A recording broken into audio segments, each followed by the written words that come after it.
se van preparando, ellos van a la escuela bíblica como todos los domingos por la mañana. Ellos tienen su culto especial, sus clases especiales, acorde a las edades. Qué bueno es que hay tantos maestros, los veo que se van desfilando los maestros, que los atienden con tanto cariño, pero también que se esmeran para que ellos puedan aprender la palabra de Dios. Estamos viendo, el domingo pasado vimos la primera parte, ¿no es cierto?, de un mensaje que alguno me dijo, pastor, qué duro, no me dijo pastor precisamente, qué desubicado, de todo me dijeron, me dijo, no me dijeron. Y doy gracias a Dios hoy porque fue tan acorde a la época en que estamos viviendo, pero mucho más de gracias a Dios hoy, porque fue acorde a lo que hemos escuchado en esta mañana. Ya el mensaje creo que estuvo dicho. Igual, como soy cabezón, así me dicen, tengo algo para compartir. Realmente el domingo pasado hablamos de lo que Jeremías le anunció al pueblo. Y él decía y hablaba sobre el pacto que Dios había tenido con el pueblo. Y que el pueblo había roto. ¿Por qué? Porque no había cumplido con lo que se había comprometido a hacer. Aquello que Dios le había pedido que hiciesen. Si ellos hacían, Dios hacía. Ese era el pacto. Y entonces Jeremías tiene un durísimo mensaje, porque el pueblo no estaba cumpliendo y no estaba acatando el consejo de Dios. Y él hace 3 apelaciones. Una habíamos hablado el domingo pasado. Él apela a la conciencia. Y habíamos dicho que apela a la conciencia porque ellos vivían sin justicia. Y un poco lo que esta mañana ya hemos escuchado es porque no hay justicia en nuestra patria. Y es porque no hay justicia tampoco muchas veces en nuestras iglesias. Porque los que formamos la iglesia vivimos en la injusticia. Y hablamos de que no se practicaba en ese entonces la justicia legal, la justicia social, como hemos escuchado en esta mañana, y mucho menos la justicia espiritual. Y entonces el profeta nos apela a que podamos tener presente esto de la justicia en aquellos que son los desprotegidos, los humildes, los desamparados. Nosotros habíamos hablado de que en nuestra patria se habla mucho de la justicia, y algunos buscan justicia de un lado y otros de otra. Y los que ejercen justicia de acá dicen que no hay justicia allá, y los que dicen que hay justicia acá, no hay justicia allá, y la realidad es que en ninguno de los lados hay justicia. Por eso el argentino tiene un dicho, y con esto cierro lo que habíamos hablado el domingo pasado, que era, hecha la ley, hecha la trampa. Y así vivimos, permanentemente cortando el compromiso de vivir en justicia. Dios nos llama a cada uno de sus hijos a vivir en justicia. No vivir en justicia no es vivir el reino de Dios. Estamos hablando del reino de Dios. El reino de Dios, dijo Jesús, es justicia. Pero no justicia de ajusticiar, sino la justicia en el amor. La justicia en el tender la mano, como decía Jeremías, al necesitado. Y hoy vamos a leer simplemente porque el tiempo es demasiado tirano, no hay justicia. En el capítulo 7 solamente los 3 versículos a los cuales yo me quiero abocar. Si terminamos bien y si no la seguimos el domingo. Igual el domingo tenemos otra apelación. Hoy vamos a ver la apelación a la razón. Yo tengo razón, ¿vieron? La apelación a la razón la encontramos en el capítulo 7 del libro de Jeremías, versículos 8, 9, 10 y 11. Y dice así el profeta: he aquí vosotros confiáis en palabras de mentira. que no aprovecharán, hurtando, matando, adulterando, jurando en falso e incensando, es decir, poniendo incienso, quemando incienso, dice, a Baal, es decir, a otros dioses que no son el Dios verdadero, y andando tras dioses extraños que no conocisteis. Vendréis y os pondréis delante de mí en esta casa sobre la cual es invocado mi nombre, y diréis, librados somos para seguir haciendo todas estas abominaciones.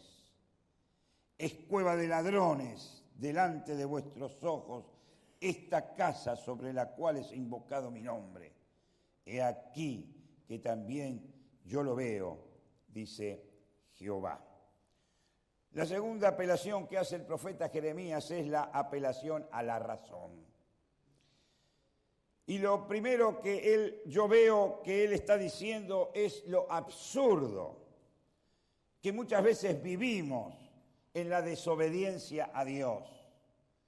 Vivir desobedientes al consejo de Dios, el profeta nos anuncia que es algo absurdo, algo que no tiene sentido. Ellos tenían los 10 mandamientos, y los 10 mandamientos eran la Carta Magna, ¿no es cierto? Es decir, la constitución de una nación, aquella que nosotros respetamos. Es el fundamento de la integridad moral y espiritual en la iglesia, porque era el fundamento para el pueblo en ese entonces. Y el profeta empieza haciendo una lista e incluye en esa lista los últimos mandamientos, la última parte, aquella que está relacionada con su prójimo, pero también incluye la que está relacionada con Dios. Él se los detalla para que no haya duda, y por ahí no entra, que es en el que yo soy débil, porque siempre somos así, ¿o no? En lo que el otro es débil lo apuntamos, y en lo que yo soy débil, ese no estaba. Y entonces, para que no haya duda, el profeta les dice, ustedes mienten, ustedes roban, ustedes asesinan, ustedes adulteran, ustedes codician, y entonces todo esto lo redondea y le pone el moño. Ustedes añaden a su vida idolatría. Eso es lo que vivía el pueblo en ese entonces. El pueblo había desarrollado una religión hueca porque conocía cuáles eran sus pecados. Y entonces ellos tratan de crear una religión hipócrita que contemple y apañe todas estas cosas que ellos no debían hacer, pero que hacían. Ellos creían que porque asistían al templo, todo esto era menor. Ellos le daban tanta importancia al templo, que el templo era más que la ley que Dios les había dado en el pacto. Ellos creían que participar del culto, como nosotros en esta mañana, era suficiente para alcanzar el favor de Dios. ¿Cuántas veces venimos nosotros al culto con nuestras cargas y nuestros problemas y nuestras circunstancias y decimos, voy al culto para que Dios me bendiga, o voy a encontrar la bendición de Dios en el culto? Bueno, así vivían equivocadamente, con una religión hueca, vacía y llena de hipocresía. Pensaban que porque sacrificaban un par de animales, Dios estaba obligado a perdonar sus pecados. Porque ellos habían sido enseñados de que la sangre del animal perfecto, es más, ellos después llevaban animales que no eran ni perfectos, manchados, ciegos, rengos, aquello que no servía, pero eso es aparte. Pero Dios le había dicho que sacrificaran y que el sacrificio del becerro era para perdón de pecados. Y ellos lo habían hecho tan ritual que creían que porque traían un par de corderos o de becerros, ellos podían pecar, porque total, después sacrificamos a un inocente animal. Ellos estaban engañándose a sí mismos. Ellos vivían una religión en desobediencia. Y esto es común tal vez en nuestro tiempo. Ellos seguían entonces mintiendo, robando, adulterando, estafando, pero traían el animal para sacrificar una vez al año. El pueblo había desarrollado una religión donde la devoción estaba en el templo y no fuera del templo. Y nosotros muchas veces venimos acá con devoción, pero pasada la puerta del templo, vivimos de lunes a sábado de una manera diferente a la que Dios nos llama a vivir. La bendición de Dios, quiero decirles a cada uno de los que hoy está aquí, porque si no va a parecer que este es un mensaje solamente de palos. Bueno, el de Jeremías era, así terminó, pobre Jeremías. Yo quiero decirle que aquí se recibe la bendición de Dios. Pero la bendición de Dios no es algo mágico. Dios no te toca con la varita mágica. Y entonces el abracadabra te va lleno de bendición. La bendición de Dios está en la obediencia. Él reclama la obediencia de sus hijos. Y entonces, en la obediencia a Dios, las consecuencias son la bendición. Por eso, si tú estás decidido a obedecer a Dios, que tú conoces la palabra de Dios, estamos llenos de la palabra de Dios. Esto lo voy a repetir el domingo que viene, pero lo digo ahora también. Saben, a veces creemos que cuando tenemos que ir a algún ministro o alguna persona que está en eminencia, o al intendente o algo así, que le llevamos la palabra de Dios. Y entonces le regalamos una Biblia. Y saben, nuestros líderes políticos tienen tantas Biblias que ya no saben más qué hacer con ellas. No es regalar el libro, es vivirlo. No es conocerlo intelectualmente, es llevarlo a la práctica. Es tenerlo en cuenta cuando yo tengo que tomar una decisión. Y ante la decisión decir que me aconseja Dios en su palabra. Es preguntarse como aquel libro que decía, ¿qué haría Jesús en mi lugar? Eso es la religión verdadera. Eso es lo que debemos vivir cada día. Eso es a lo que llama Jeremías a vivir al pueblo que estaba apartado de todas estas cosas, que se había olvidado del pacto, porque en el pacto estaba la obediencia y en la obediencia la bendición de Dios. Dios no abandona su creación, pero cuando nosotros nos transformamos en los dueños de la religión, cuando nosotros nos transformamos en los dueños del templo, Dios se tiene que ir del templo. Y cuando la religión la tomamos nosotros, Dios deja las riendas de la religión en nuestras manos. Y así nos va, como le fue al pueblo. Deuteronomio capítulo 4, versículo 13 les recuerda esto. Dios les dio a conocer los 10 mandamientos, dice Moisés, aquellos del pacto que hizo con ustedes, y los escribió en tablas de piedra para obedecerlo. ¿Y saben lo que hicieron los israelitas con las tablas de piedra? Le levantaron un monumento ahí en el arca. Estaban en el lugar santísimo, le prendían velas, le quemaban incienso, porque ellos tenían las tablas en piedra. Y ahí estaba la ley. ¿Saben? Todo esto hacían, pero no lo obedecían. Idolatría. Porque a veces que pensamos que idolatría es tener los santos. ¿Cuántas veces en nuestra vida hay idolatrías de este tipo? Idolatría es no obedecer lo que Dios nos manda. ¿Lo sabías? Cuánto desconocimiento y cuánto error hay en nosotros muchas veces. No obedecer a Dios es idolatría. Porque no obedecer a Dios es obedecer a Satanás o a uno mismo. Y entonces el lugar de Dios lo ocupa Satanás. Y en el peor de los casos, uno mismo. Así vivían.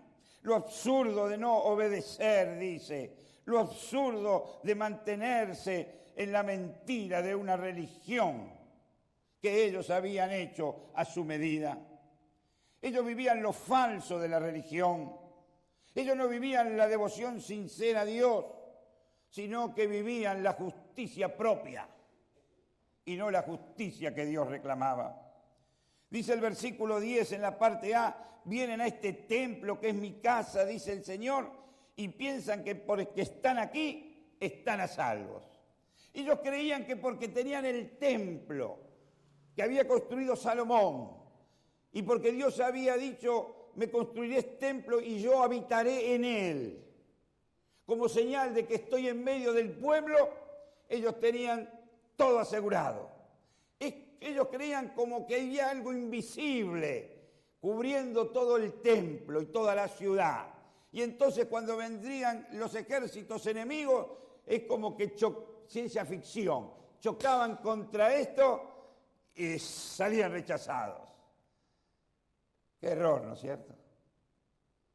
¿Cuántas veces nosotros vivimos pensando de la misma manera? Pero no vivimos lo que Dios nos manda. Y entonces en la parte B el profeta dice, y después de estar en el templo salen y siguen haciendo todas estas porquerías. Durísimo, pero real. Ellos tenían una buena teología.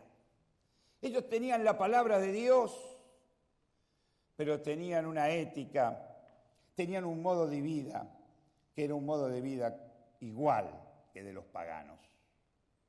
Y muchas veces tenemos que decir y reconocer que nosotros tenemos una muy buena teología. Y lo digo no con soberbia, y los bautistas tenemos una gran teología. El tema no es tener solamente una gran teología, sino tener una ética que esté de acuerdo a esta teología que encontramos en la Biblia. Por eso, teología adecuada, pero ética perversa. Dice el versículo 11, este templo es mi casa, pero ustedes lo han convertido en una cueva de ladrones. ¿Se acuerdan cuando Jesús dijo esto? Jesús tomó las palabras de Jeremías, porque en el tiempo de Jesús pasaba lo mismo que en el tiempo de Jeremías. ¿Qué nos trae esto como aplicación para el 2015? Que los valores cristianos son aquellos que debemos seguir. ¿Cuántos hoy juran por los santos evangelios? Dentro de poquito van a poner la mano, muchos, y van a decir, juro por Dios, por la patria y por estos santos evangelios. Y después, pito catalán, ¿no? Se me borró todo, sufro de amnesia. Así vivimos, colgando crucifijos por todos lados. La Virgen la tenemos en todas las esquinas. Hay peregrinaciones de más de 1 millón de jóvenes a Luján o a otros lados, San Nicolás. Y después muchos de esos jóvenes se drogan, roban, adulteran, violan, matan, explotan al prójimo y viven en la idolatría. Así vivimos. La religión es una cortina de humo con la cual queremos tapar la suciedad de nuestra vida. Dios nos llama a vivir en la razón, de saber que Él ama a cada uno de ustedes Y en el amor está el compromiso de vivir de acuerdo a lo que Él aconseja para que te vayas bendecido de este lugar. Esto no pasaba solamente en la época de Jeremías, sino que Isaías, y con esto termino, me queda un montón, veo cómo hago. Pero también Isaías habla de esto, dice Isaías capítulo 1, versículo 11 al 17. Ya estoy harto de estas ofrendas, dice el Señor. Para mí estas ofrendas no tienen ningún valor. Ya no quiero que las traigan, no me ofrezcan incienso, porque ya no lo soporto. Tampoco soporto sus fiestas de sábado y de luna nueva, ni reunión de gente malvada que resultan tan molestas que ya no las aguanto. Estaba hartado Dios de toda esta religiosidad. Ustedes oran mucho y al orar levantan las manos, pero yo no los veo ni los escucho. Dejen ya de pecar, no quiero ver más su maldad. Dejen ya de hacer lo malo y aprender a hacer lo bueno. Ayuden al maltratado, traten con justicia al huérfano y defiendan a la viuda. Lo que hemos escuchado hoy antes del sermón. Y Mateo capítulo 6, versículo 8 dice, Miqueas capítulo 6, versículo 8 dice, Dios ya ha dicho lo mejor que puedes hacer, lo que Él espera de ustedes. Es muy sencillo, dice el profeta.